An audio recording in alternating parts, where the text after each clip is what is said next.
Good afternoon or good morning, everyone. My name is Logan Davis with the Higher Education Center. I have the privilege of being the Outreach and Engagement Manager.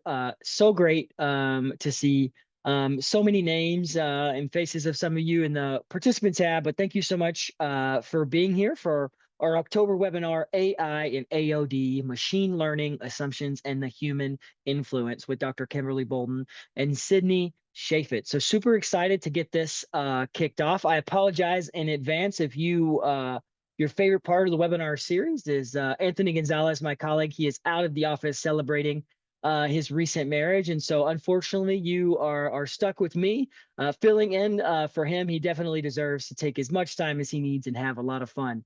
So thank you so much for being with us today. And I'm going to go through a few brief housekeeping items so we can hand it over to Kimberly and Sydney. So in Zoom, if you have any issues with audio today, please use that audio settings button on the left-hand side of your Zoom toolbar. If you're still having issues, please reach out to me in the chat. And so we will make sure we can do whatever we can to try and help with anything on our end. So would encourage everyone to check out our membership model and options at the Higher Ed Center. And so we have anything from a campus-wide membership to individuals. You can learn more about that at hecaod.osu.edu. Continuing on the Higher Ed Center front, we do have some exciting events coming up to finish out the year. That sounds terrifying, but we are in October officially. And so we have our water cooler chat coming up in 13 days. We're going to be talking about opportunities to create and expand collaboration. Later this month, we will have our national meeting. The 2025 edition, we have a in-place experience in Columbus, Ohio, and we will have a simultaneous virtual event. Then we have a November webinar around preventing opiate overdose in the U.S. and higher education settings. And then we have our annual Cannabis Symposium, December the 4th. So a lot of exciting things coming up to finish out 2025. But in the present moment, I am excited to hand it over to people who have become two of my good friends and colleagues. So Kimberly Boulden is the Director of Matters at the University of Buffalo, and Sydney Cheifetz is the Deputy Director of Safe Campuses at the Safe Project. I'm not going to bore you with more of their bio, but I'll let them share any more they would like. But Kimberly, Sydney, thank you so much for being with us today, and I will hand it over to you at this time.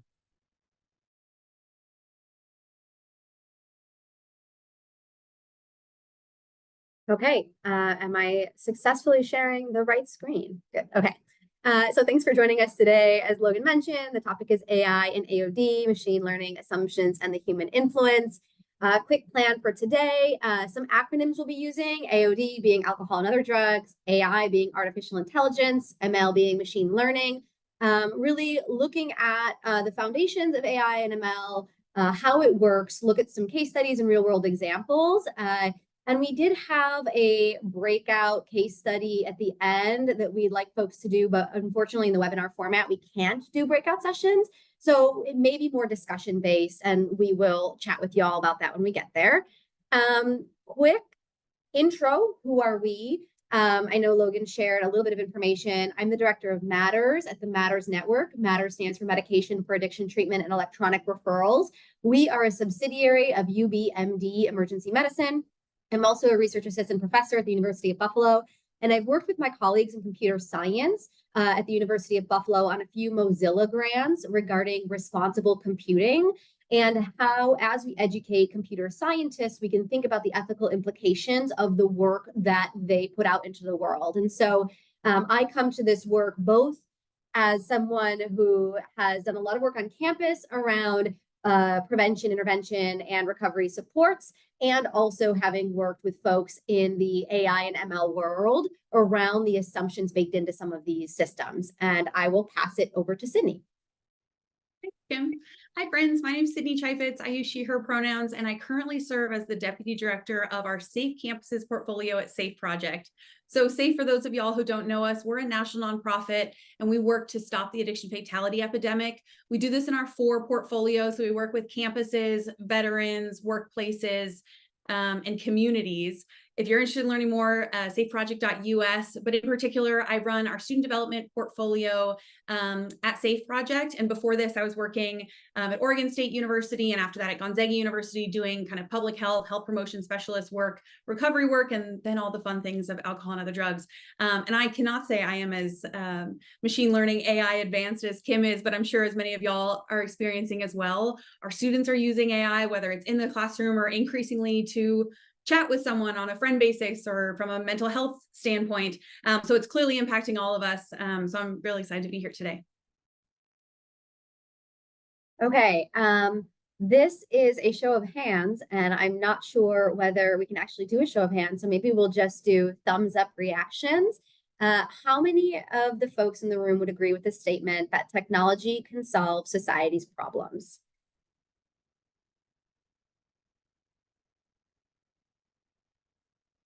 Okay, in a webinar of over 40, we got a few coming in. So it seems like we're mostly tech skeptics in the room, and we'll dive into that a little bit more. So some of the basics of machine learning, how does it work? As many of you know, machines are trained on large data sets to make inferences. Machine learning is quickly impacting many aspects of our everyday life, from using your history to personalize recommendations in Spotify and Amazon or on Netflix, to personalizing ads based on location demographics, etc. There are a lot of business insights that you can use machine learning for in terms of finding correlations amongst data sets. AI tools look for patterns in large data sets, and then once correlations have been found, they like to apply those patterns to downstream tasks. And because the same foundations are then repeatedly used as the basis for other applications, this system incentivizes homogenization. The foundation model, the benefit for computer scientists, it means that you can tweak something at the base and reap the benefits downstream. But technology is not value neutral. And so I think that as a society, we really want technology and math as these seemingly value neutral fields to be able to solve our problems. But the reality is that technology is very much shaped by the humans that create it. Those humans are shaped by their societal biases, the history that shapes their society. And I'll sort of demonstrate this a little bit here. So if we are to train artificial intelligence or a machine learning algorithm to make a prediction or find a correlation, you need to take examples from the real world. So you take those world examples, and we have our data here. Then we need to train the machine for what it's looking for. So a human will sort this into, strong correlation or weak correlation, or what is an outlier in our data set. And so humans clean that data. The machine then learns based on the data we feed it to find those patterns and come out with the output being a prediction or a pattern that you can apply in the future to your data set. Often in computer science, we hear the term move fast and break stuff. Mark Zuckerberg famously said that. But what happens when the stuff was already broken? Many of you have heard this in statistics, but you have garbage in, you get garbage out. And so I want to demonstrate again where humans are involved in the process. Let's take a model for predictive policing. This is real software that they're implementing in different jurisdictions around the country. If we want to better allocate our policing resources, we may want to know where crime is more likely to happen. What we would do is take the real world arrest data, pull out those crimes as our data set. Humans would then choose what is an outlier in the data set. And the machine would then find correlations and be able to make a prediction around the data set that it has received. We know that the data we're receiving will have a lot of bias in that. Where were jurisdictions historically sending people? What arrests were being made? We know not every police interaction or every traffic stop does result in an arrest. Humans then choose what are the outliers, and we're using that to train the machine. And so there are human touch points with the data along the way, but I think there's a desire to see machine learning and AI as the black box that's making these predictions outside of human error. I'd also like to point out that at the end of the day, ChatGPT and Gemini, these large language models are services. And so there's also the incentive to sell you a service. And so let's take ChatGPT. We have all of the different chats that are training the AI on what folks like and dislike in the results that they get. And so the users in that instance are saying, yes, this was helpful, or no, this was not helpful. That is helping train the future of the model itself.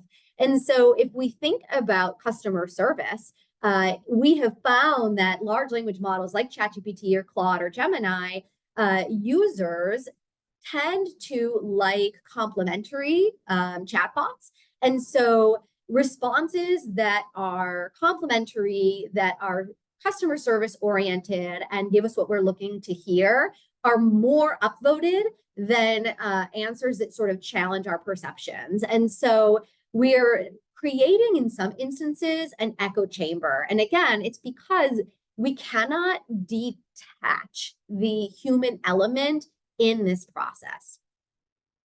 A quick case study. So let's say an insurance company wanted to build a prediction on who in the pool is at risk for a health condition in the hopes of introducing an intervention prevention program. So we have good, positive motives, but you'll need to teach your algorithm in order to make a prediction with data on past clients. The problem is that health is impossible to objectively quantify. You cannot give someone an objective health score. So you'll need to give them a proxy variable for the data set to find those correlations in order to make a prediction. So let's think about what proxy variables may be available to you. A possible proxy could be costs incurred or diagnoses received. There are others as well. In the chat, would you like to drop in any problems you see with these possible proxies to train our system? And Sid, I can't see the chat, so if you could pop in with what you're seeing, that'd be helpful. You got it. They're subjective. They change, there's changes in health history over time.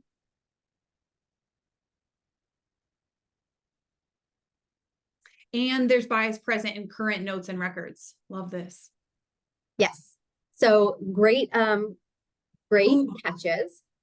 Oh, what did you hear, Sid? Last ones, they're ambiguous. They don't consider initial access to healthcare, and one data point can't encompass something like health. There's also privacy concerns. Yeah, and bias. I love that. Yeah, here we go. Lots of great responses. Yeah. So if you use the example of costs incurred to train your system, you're not finding who your riskiest population is, you're finding your most expensive population. And we know that costs incurred, there are a lot of things that impact who seeks care, what costs are, what billing codes even someone receives. Same with diagnoses. In terms of health access, not everyone who might struggle has a diagnosis. We're not considering access. And so if we use diagnoses to train our system, we would not get the healthiest patients or the least healthy patients. We will have those that have historically received diagnoses, and we will perpetuate that data. It will be codified in the system so that not only is the algorithm biased towards the population in the past who is historically likely to receive care and receive a diagnosis, but it will continue to miss those gaps as it makes its predictions. Typically, it's not this one-for-one straightforward. the insurance company would likely create an aggregate score with all of these different elements, including costs incurred and diagnoses received. But we know that it's so much thornier than that. So bringing this all back together, one of the fatal flaws in the underlying assumptions of machine learning is that we are trying to homogenize the information that we are pulling our predictions from. And so these foundation models work best when there is a single base, a single foundation of human knowledge.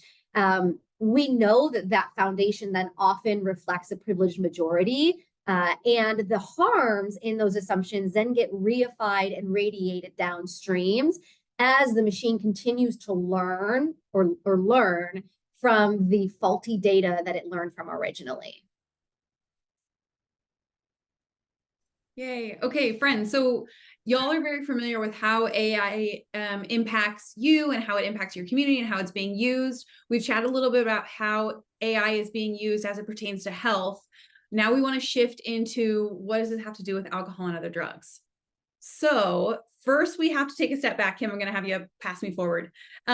First, let's take a step back though and talk about the different ways that we can view alcohol and other drugs and addiction in particular. So what's a paradigm? Well, a paradigm is really just a lens in which we view the world, or we can think of it as a framework. So a framework that contains our basic assumptions, our ways of thinking, and our methodology that are commonly accepted by members of a community, right? So when we're thinking about alcohol and other drugs, and as that pertains to our community or as that pertains to students, we are consciously and unconsciously using a paradigm to view that through.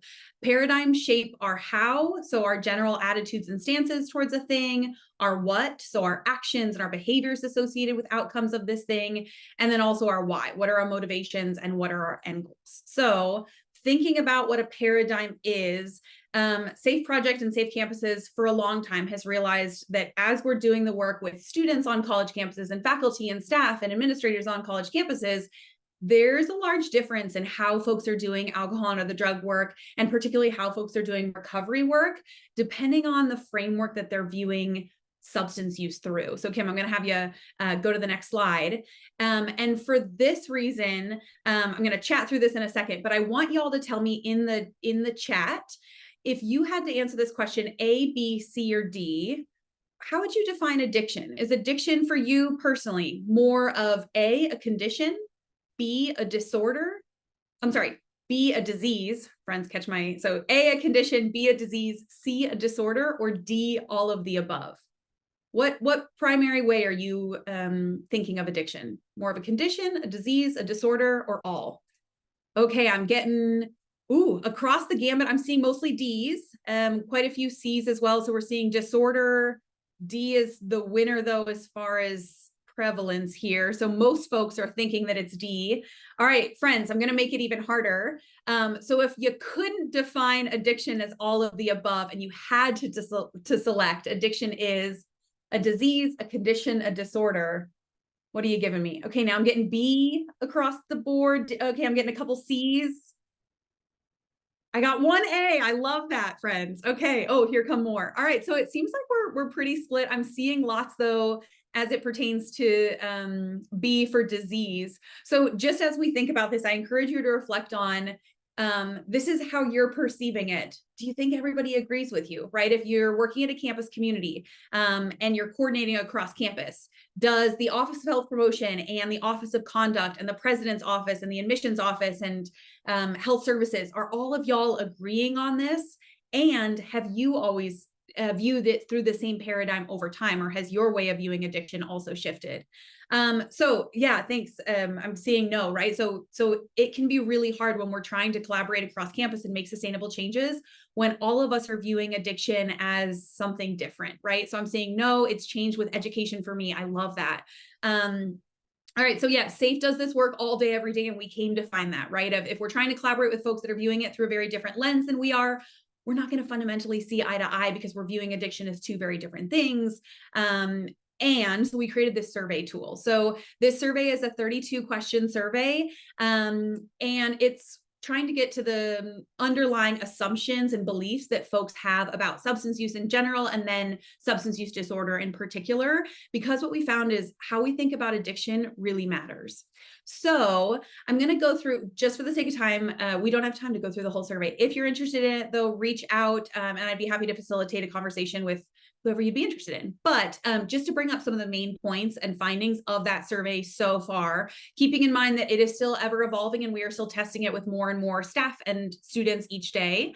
But some of the themes in our testing with professionals that are most agreed with. So these are the 5 sentiments that are most agreed with in folks that we've done testing with. The first one being that person-first language is useful as it helps us center the humanity of an individual over a diagnosis, right? And we're starting to see more people-first language. We're recognizing that substance use disorder is potentially one part of what folks are experiencing, but when we describe folks as an addict or an alcoholic, it really diminishes from the person as a whole and puts their diagnoses first. Another commonly agreed upon thought is that stigma is one of the most harmful aspects of substance use disorder. Folks also commonly agree that recovery pathways should be unique and tailored to each individual on their own terms. We love to see this, and I think this we can really see happening across college campuses, as many universities that have collegiate recovery communities, for example, have made a shift from potentially more 12-step style of recovery meetings to more all recovery meetings, or incorporating more smart recovery meetings, right? Because recovery can't be one size fits all. Another commonly agreed upon sentiment is that addiction must be viewed in relation to co-occurring mental health conditions and traumas. And lastly, folks agree that approaches to treating addiction must be developed in a way that centers the perspectives of those that have lived experience, right? So this concept of nothing about us without us, folks that have experienced addiction or know it firsthand or by proxy of a loved one are often best equipped to partnering to solve the addiction epidemic. My last question for y'all here before we shift into what most folks disagreed with the survey, I just encourage you to reflect on, okay, this is most commonly agreed upon within humans that have taken the survey. So before we start mucking around with ChatGPT, just think to yourself, do you think AI would agree with these sentiments? Okay, let's shift over then to what were the most commonly disagreed upon aspects of the survey. So first one being, folks disagreed that it's crucial that our communities and our schools do not tolerate individuals or groups who use drugs, right? We're not taking this hard stance of if you use substances, you're out of our community. We are increasingly opting for a more compassionate approach. Folks disagree that abstinence is an important first step in overcoming addiction. I think many of these are also showing us the general paradigm shift over time, right? When we're thinking about substance use in the early 90s, abstinence was the name of the game. And we're increasingly seeing folks that are saying, I am a person in recovery, but abstinence is not my pathway. And that's increasingly being accepted and celebrated. Another disagreed upon aspect of the survey is that folks, if folks knew more about substances, their use would decrease, right? I'm sure there's many behavior change specialists in the room. We know that education does not equal behavior change. It takes a whole lot more than that. So I love to see that folks' approaches on that are shifting. Additionally, folks are saying that it's not true that they maintain a level of skepticism if someone once that they learn that they use substances, right? So the stigma is decreasing. We're not judging people based on their current or their past relationship with substances. And then last but not least, folks do not agree with the sentiment that one day we will discover a cure for addiction. And I think this also really gets to the bottom of what is this paradigm, right? If we're thinking of addiction as a disorder, potentially that's something more to be managed. When we think about other mental health disorders, is that more of a managed condition versus disease? Can we cure a disease? So how we think about addiction really does matter. Okay, now I want to shift into how we plugged this into ChatGPT. So to iron this out, we asked ChatGPT, what is addiction? And we got interesting answer. So ChatGPT said that addiction is a complex chronic health disease characterized by compulsive drug seeking, use, and consumption, despite harmful consequences. It is often considered a brain disorder because it involves changes to the brain structure and function, particularly in areas related to reward, motivation, and decision making. So I'd love, if y'all have any reflections, I'd love to see those in the chat, but we can see that I asked y'all, like, do you perceive addiction as more of a disorder, a disease, or a condition? And we saw a lot of different things. Many of y'all predominantly agree that it's more closely aligned with the disease model. And we can see ChatGPT does something interesting here, because first it tells us that it's a complex chronic brain disease. And then it also says that it's often considered a brain disorder as well, right? So it's ChatGPT isn't necessarily agreeing with any one paradigm either. Okay, so we want, Nicole saying not just drugs, but can also be anything, including process addictions. Absolutely, Nicole, that's very true. We're seeing a rise, right, in gambling addiction, with a lot of states shifting, and what does that mean for students with gambling and parlays and all this stuff? Yeah, this is very true for many process addictions. We have another friend, Ashley, saying, if you ask the generative AI to create an image of what someone with addiction looks like, it generates a pretty stigmatizing image. Ooh, fascinating. Jennifer saying that she agrees with this sentiment on gambling. And then Ashley saying, even though the description sounds less stigmatized. Wow, thank you so much for pointing that out, Ashley. That's exactly why we're going to do what we're going to do with y'all, because we don't want you to take our word for it. We want you to muck around in ChatGPT or Gemini, right, too, and understand, like, if humans have come a long way, right? Let's just for a second with me, think of the way that society, I wasn't alive at this time, but society viewed addiction in the 60s, and then in the 70s, and then in the 90s, and then today. We have come a long way in our understanding of substance use in the first place, and then addiction. And can AI follow us in that same way? So let's dig into a case study. I'm going to put my glasses on for this one. Ooh, first, actually, Kim, I'm going to pass it to you to give us some prompt and engineering. Yeah, so we asked ChatGPT to role play with us. Granted, the screenshots we're going to show you are from 2023, because we want you to try it in 2025 and see what you find. It's come a long way. That said, the way you prompt a large language model or chat will strongly impact what you get as a response. So typically there's what's considered a zero-shot prompt, where you give AI a task with no context. So an example might be write a short story about the experience of overcoming a substance use disorder. No context, I'm just asking you to do this task. A few-shot prompt is the same above, but provide the AI with 1 to 2 examples to emulate. So maybe you find 2 stories on faces and voices of recovery that you really like, and you give it those to emulate. It'll give you a different response. And then an instructional prompt is a direct, detailed request, leaving little room for interpretation. So I have draft a flyer promoting a free Narcan training, include the following date, you give it the date, location, include the call to action to always carry Narcan. Our target audience is caring community members who may have no prior knowledge or experience with overdose. So I'm giving it very clear instructions. How you prompt ChatGPT, and if you're logged in, will change the results that you get. So it's sometimes interesting too to see folks that give a chat model the same prompt, whether they're logged in or not, they will get what the AI thinks it wants to hear. And if it knows you very well, that may be coming from one paradigm or another. That said, we asked it to role play with us. Sid. Yeah, thanks, Kim. Okay, so again, this comes from 2023. I want y'all, as we're going through this as a group, to be thinking about what is AI getting right here and what is AI getting wrong here. So we asked it, hey, chat, role play with me. I'd like to play the role of a native identified bisexual 19-year-old college student who has gotten in trouble for violating her college's code of conduct. Specifically, she was caught drinking underage in the dorms. You are going to be the peer support specialist on campus trying to support her. So we kind of created this person for ChatGPT to work with. And chat says, of course, I'd be happy to play. Let's dive in. Something to note here is that ChatGPT AI generated the title. You can see on the left here, chat is calling this 19-year-old a troubled college student. So just first kind of line there. So with each slide, we're going to pause, and we'd love for y'all to throw in the chat, what assumptions did ChatGPT make? What did it do well in its response? And where did its response miss the mark? If many of y'all are doing like basics or K6 or case management support roles on campus, which of these are like, yeah, I can envision myself saying something like that, and which are like, I would never say that to a student. So again, just for context, this was conducted in 2023. Okay, so I do want to note, sorry, Sid, I asked it to role play with me in 2023. It did not role play. It said you, me. I did not actually write that.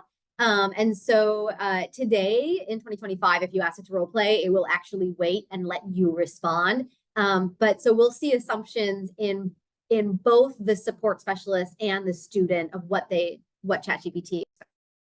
Yeah, Kim, thanks for noting that. So yes, both of these are coming back from AI. And I think that also shows us too, that in 2023, ChatGPT was a little confused at the idea of role playing and it assumed both roles.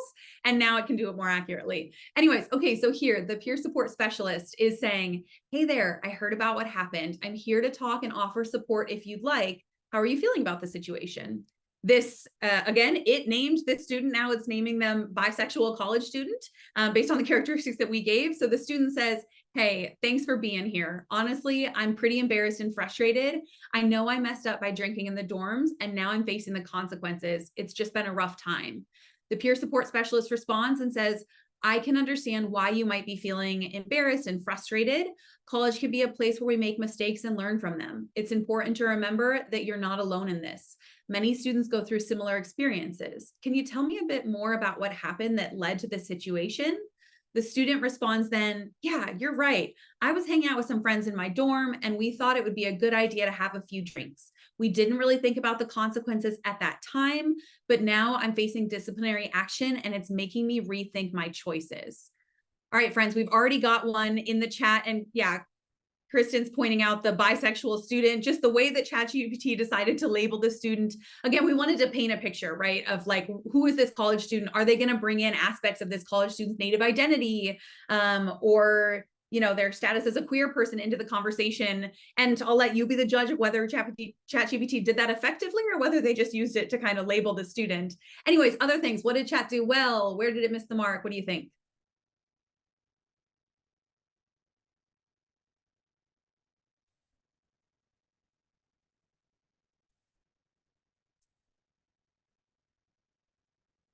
It definitely seems like a solid response from the peer support specialist. They humanize their quote unquote mistake by saying other students struggle with the same issues. Yeah, I love that, John, right? So like it humanized it, it related to the student. It didn't make it as big ordeal. We're seeing they are asking open-ended questions. Yeah, so ChatGPT might be able to use MI. Who thought? It's validating the students' feelings, absolutely. And it's using some reflections as well. Yeah, we're seeing a lot of MI in these responses. Yes, the MI reflection used in the exact same words as the student though. Ah, okay, good point, Donna. So yeah, it is a language model. It's mirroring the language that it knows. Yeah, friends, that's awesome. Let's go to the next slide because don't worry, this conversation. Oh, no. I want to point out on time, Kim?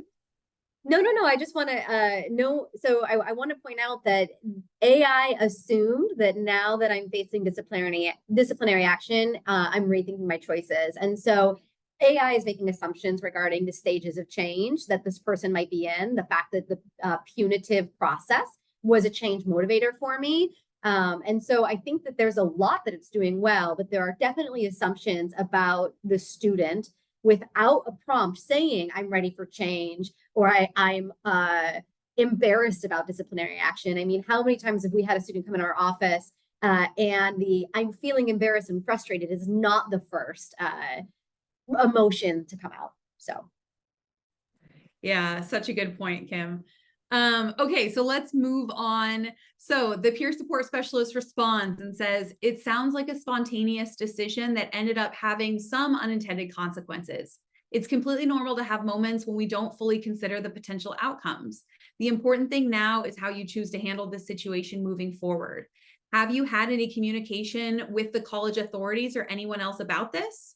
The student responds saying, yeah, I've had to attend a meeting with my residential advisor and the dean. They explain the college's code of conduct and the potential consequences of violating it. I'm just worried about what's going to happen next and how it might affect my standing here. The peer report specialist replies saying, it's understandable to have those concerns. Facing the unknown can be stressful. In this situation, it can be helpful to focus on what you can control. Have you thought about what steps you would like to take to address the situation and possibly mitigate the consequences? The student responds, I guess I haven't really thought about that yet. I mean, I know I need to take responsibility for my actions, but I'm not really sure how to do that exactly. All right, friends, what are your reflections? What did it get well? What did it do well? Where did it miss the mark?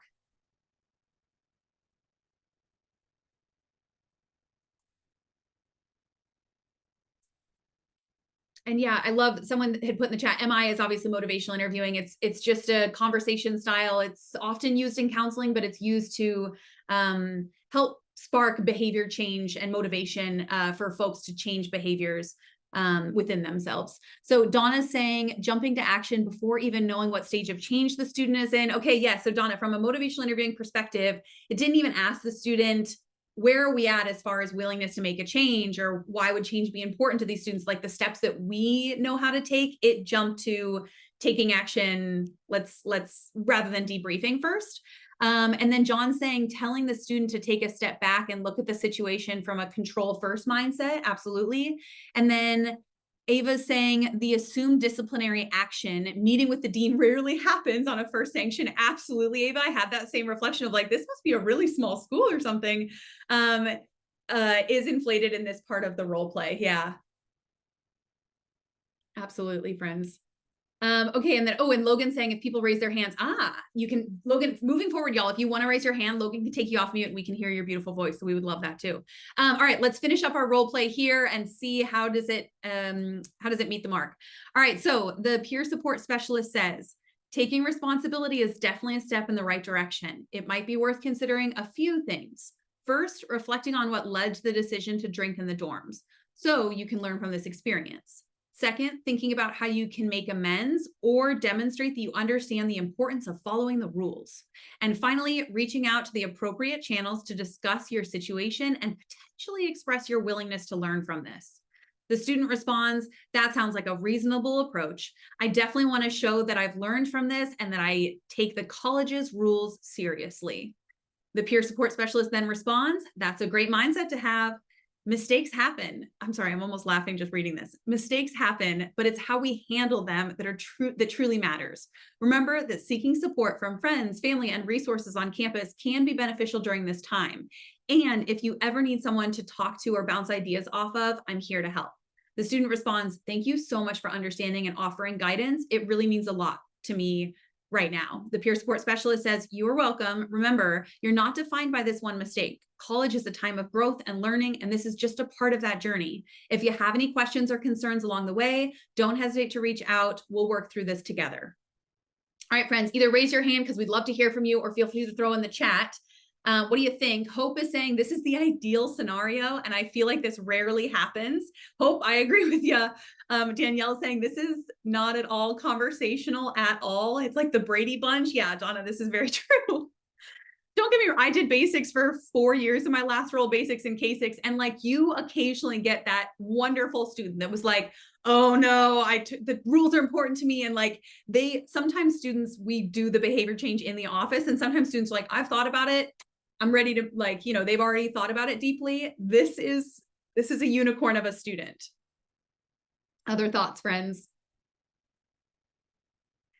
Zero resistance to change in the conversations, which is typically part of the process. Yeah, how many of y'all that are doing this work on campus, oftentimes this sort of work comes with disciplinary action that might involve a fine.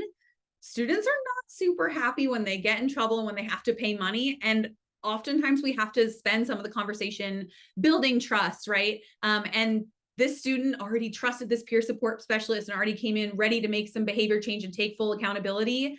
And I think that is a Brady Bunch version of it, to Donna's point. Peer is giving answers, not prompting reflection from the student. Yes, so true. The student is never saying like, I do appreciate how ChatGPT asks, like, let's reflect a little bit on why you chose to use substances, right? This is a common thread in motivational interviewing conversations, understanding students' motivations for doing something. And so chat tried, but in its response as a student, again, it couldn't really get to the reflection. And Kim, maybe you can tell us a little bit more about why that is. Rather, it kind of, the student didn't reflect, but was like, I'm wrong, you're right.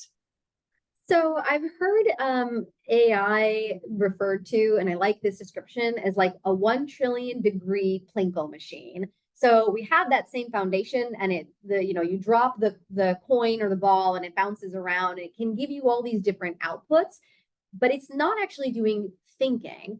And so if you think about the prompt that I gave it, as a native identified bisexual college student, 19, that violated a code of conduct, It did not address the queer identity or any culturally relevant care, and maybe that was a specific choice. Maybe ChatGPT decided not to reduce this college students' experience down to their identity. We just don't know. You put in an input, it gives you an output, and the logic or the decision in that Plinko machine, the decision tree, is not necessarily known to us, but there are real implications in terms of what it decided to engage with me on and what it didn't.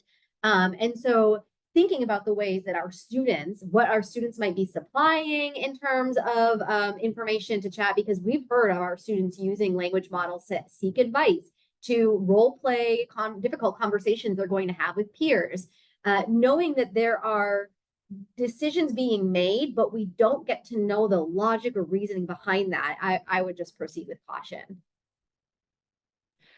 Last thing here, John similarly points that out, Kim. He says it seems generic, not having a specific to the student needs or the event.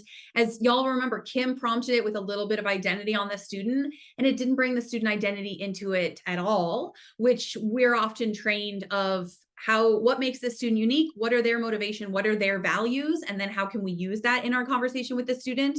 And then Hope's point says, could this be changed by asking them to give you multiple scenarios? Hope, I love this because to our point, this is still coming from 2023. And so we want y'all to help us figure out, how does this look different now?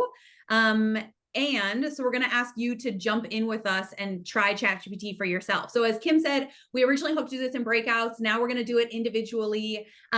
We want y'all to test ChatGPT with your own prompt. Feel free to get creative. Whether you're a health promotion specialist, whether you're in the conduct office, you get to choose how you want to role play with chat. We'll give you a couple minutes here, and then we're going to ask you to come back and throw your thoughts in the chat, or we'd love to have you unmute and kind of chat through it with us. So we'll give you a second here.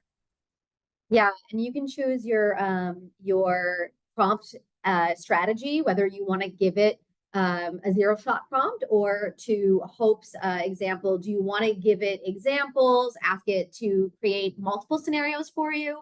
You can ask it, if you're a clinician, to create a treatment plan or multiple treatment plans for a specific hypothetical student. There's a lot of things that you can do here, so get creative.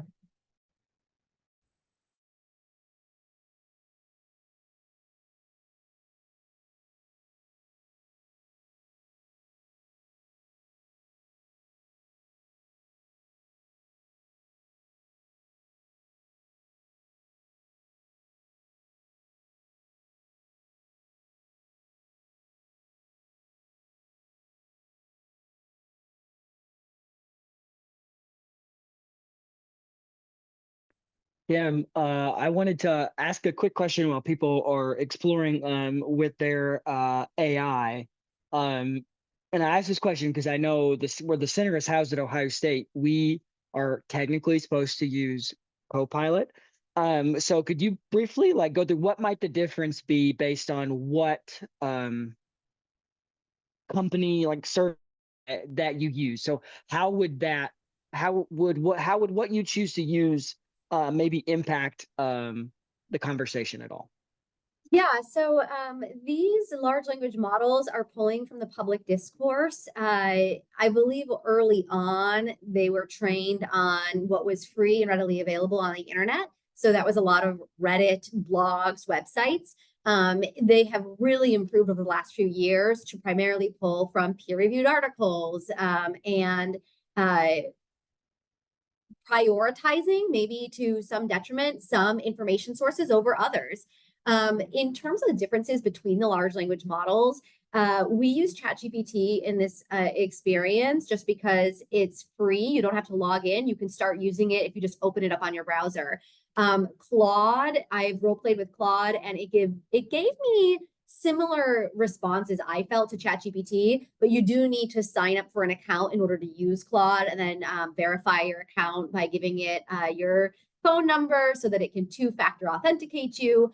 Copilot and Gemini, I would say that they're all very, very similar, and a good AI detector will detect any of them as AI.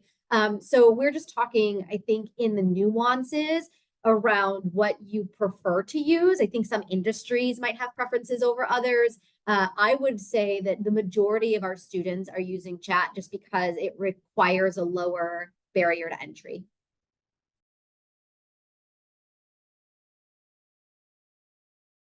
Absolutely. Thanks so much, Kim. And also, I learned recently that's what students are referring to it as is chat.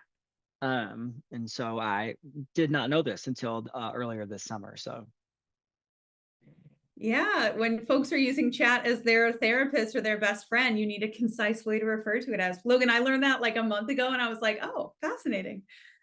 Friends, we want to hear your reflection. So if you role played with ChatGPT or another language model, what assumptions did it make? What did it do well in its response? And where did the responses miss the mark? We'd love it in the chat, or we'd love even more if you want to chat with us verbally. Also in the Q&A, Leanne actually just copy and pasted the response, which is helpful. Yeah.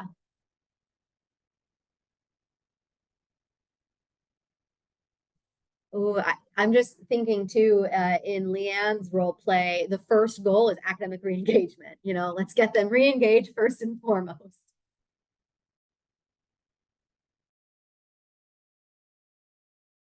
Kim, we were actually just talking about this. So in Leanne's example, it's a treatment plan for a student that's been vaping cannabis products, and there's presenting concerns around academics and engagement and that sort of stuff.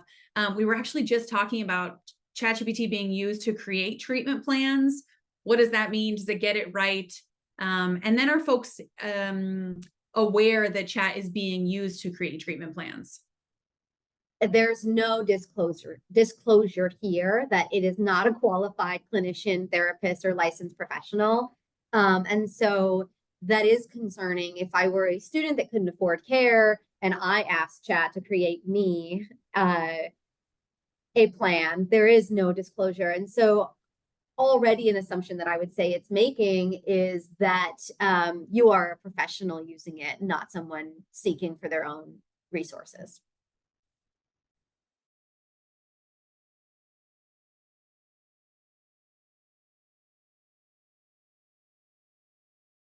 While we're waiting for folks to give us more of their thoughts, I asked it, I was caught drinking at my college and they want me to pay. Hi, can you hear me?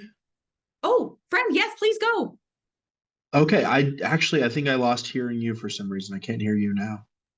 Uh-oh. Is this John maybe? yes, Go ahead John. and mute me again. I think something happened to my computer. John, we can hear you now if you want to try. All right, can you hear me? We hear you. Yes, yes. Okay, and I can hear you now. I wasn't able to hear you earlier. So this happened pretty quickly, but I just told ChatGPT that, hey, let's role play. I'm a freshman in high school and was caught with an e-cigarette. I've been using these for 2 years and I'm mentally and physically addicted. You're a school counselor and trying to help me with this potential with this and potential consequences. It came back and said, thanks for coming in and being open with me. I know it's not easy to sit down and talk about this, especially after being caught. First, I want you to know this isn't about me judging you. It's about figuring out what's going on and how to support you. So you've been vaping for 2 years, right? That means you started back in middle school. Can you tell me what vaping does for you? Like what you feel when you use it and what it's like when you don't? And then it said, do you want me to play this in a way where I'm more supportive and therapeutic or more form and disciplinary, like warning you about consequences from school? So I actually asked it to do both. I said, please answer both ways. And I said, I have been using for 2 years. It helps me relax when I'm stressed and I don't care about the issues. When I've been doing prevention education for vaping, this is one of the responses I often get. It's like, well, if we've already been using it, the health issues don't really concern us because we're already using it. None of our friends who use it have these issues, so why should I be concerned about it? It responded with both ways, labeling it the gentle counselor and then the firm and direct counselor. And the gentle counselor pretty much says, if you're stressed and you want to relax, obviously you want to do something that works, but here are the reasons that it's actually not working. You're just calming yourself down from craving it. That doesn't mean your stress isn't real. It just means the vape has kind of hijacked the way your brain handles it. If you're open to it, we could explore other ways to deal with that stress, stuff that doesn't leave you stuck needing a hit just to feel okay. But I want you to know I'm not here to punish you. I'm here because I can see you're under pressure and I want you to have more control over how you handle it. The firm counselor gave that same information, but then started talking about the consequences that I could get in with school, consequences with my sports activities, how teachers and administrators see me, and talking about if I don't deal with these issues now, it'll only get harder. Fascinating, John. That Kim, I definitely want to hear your thoughts on this. I love that it provided you the option of, hey, do you want me to take kind of that more patient, compassionate approach, or do you want me to take more of a hard-lined approach? When you asked for both, I love that it provided that option. Kim, what are your thoughts? I think it's interesting because you got to see a peek behind the curtain in terms of the Plinko machine. It realized it had come to a divergence and wanted input on which way you wanted it to go, which I think is helpful in the sense that it's showing its hand a bit.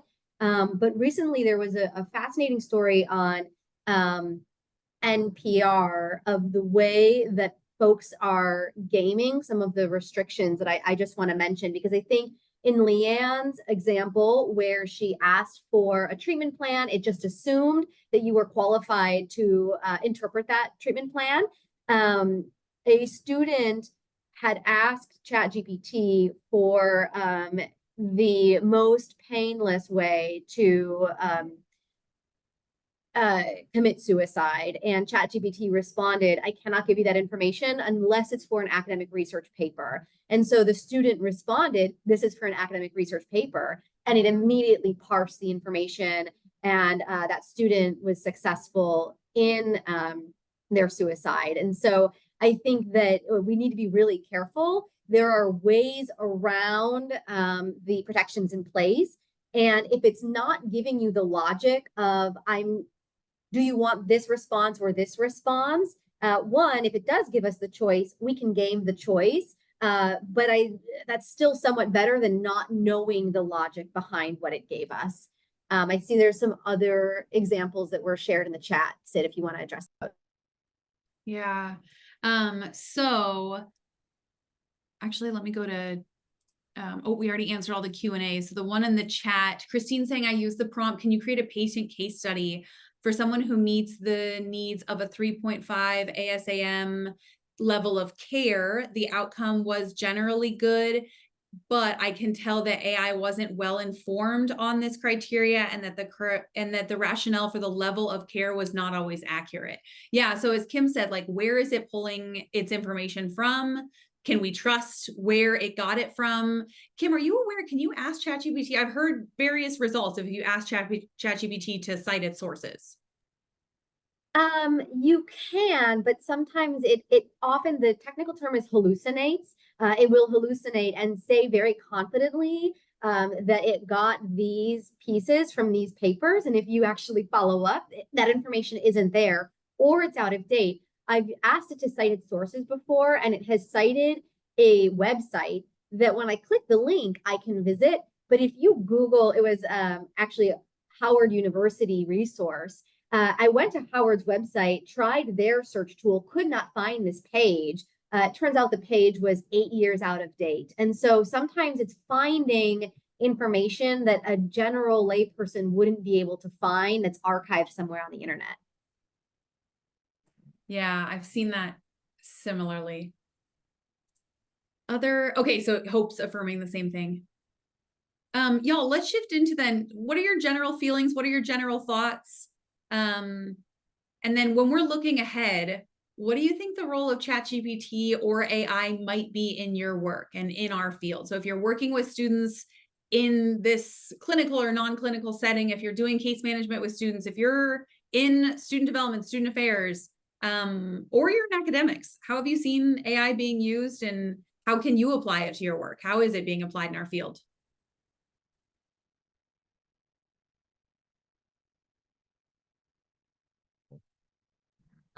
Okay. Ava's saying, I think it justifies my AI skepticism.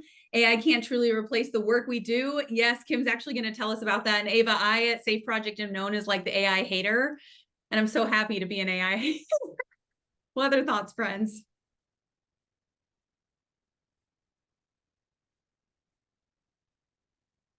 So Kim, is AI coming for our jobs? So this information, again, things can change rapidly. This is a McKinsey Global Institute research study from 2017. What you have here is the confidence level that AI can perform this task well. And you'll see that a very high level of confidence is in collecting data, processing data, and then repetitive physical tasks or repetitive tasks. If you're looking for when A is always B, it can find A and B easily. Where it struggles is in developing people, applying expertise, interfacing with people, and unpredictable physical labor. But I would just say unpredictability. If A does not always equal B, if it can be any of those things, again, the Plinko machine can look at different outcomes, but it may not show its work. And it may not necessarily go down those right logic pathways in a way that's effective. I would argue that the work that you do is all in this scope here. So I'm not currently nervous. And then, yes, AI is getting better at interfacing with people. But back to the example I gave earlier, people are creating the feedback loop of what they liked, what they found helpful, and what they found unhelpful. And so, in a sense, it's interfacing with people in a way that people want to be interacted with. And that in and of itself creates its own bias and potential opportunity for ineffective use. Some of the last bits here, Logan's putting what AI misses is the emotional response. Often when students start tearing up or fidgeting, the student might present, and some of the opportunities for specific questions around what the student is experiencing. AI can't pick up on that, like the way that humans human in difficult situations and how we as support staff act accordingly. Jennifer's pointing out that it's concerning with gambling and suicide, that there's high impacts, given the example of folks that have relied on AI to assist with some of these suicide attempts and that sort of thing. Because we're at time, we'll just wrap up by saying that y'all have seen this, right? It's Maslow's hierarchy of needs. And when it pertains to recovery, when it pertains to substance use and folks recovering from a substance use disorder, the argument is that recovery is at the top of the pyramid, right? Like it requires this self-actualization. And so the question here is, what can AI help us with here? Can AI meet our psychological needs? Well, we certainly see people trying. I don't know if y'all have seen those ads on the New York subway of the new app called Friend, and it's an AI friend that you can essentially purchase and go to concerts with and all of these things, right? So AI is being conceptualized to potentially meet our psychological needs. Can it meet our needs for love and belonging? Can it meet our needs for self-esteem and self-actualization that we know are core to the human experience? And again, what does this mean for alcohol and other drugs? And particularly, what does this mean for addiction recovery? And what is the appropriate role of AI in that? I would argue the higher up on the pyramid you get, the less effective AI is at replicating results. If we need a system to connect us resource to resource, perhaps that's a good use. If you are putting together a flyer, AI might be helpful. But I think the more human work that we do with students should be left to humans. And that's time. If you wanted to follow up, I'm at Matters at the University of Buffalo. We're operating in New York, New Jersey, Pennsylvania, and soon, hopefully, Washington, D.C. as well. And so if you're looking for harm reduction resources or support in those states, I'm happy to connect. But from a campus perspective, if your bread and butter is college campus student support, I'd strongly recommend reaching out to Safe Campuses because this is the work that they do every day. Absolutely. Thank you so much, Sydney and Kim. Just a few reminders in the terms of housekeeping. We do have some additional free events coming up.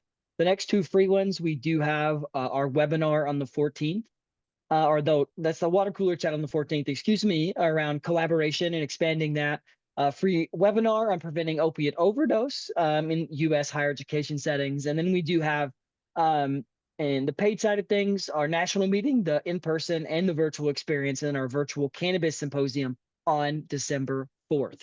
Hope you can join us for either of those. Thank you so much for being with us today, for taking time, out of your day. We greatly appreciate it.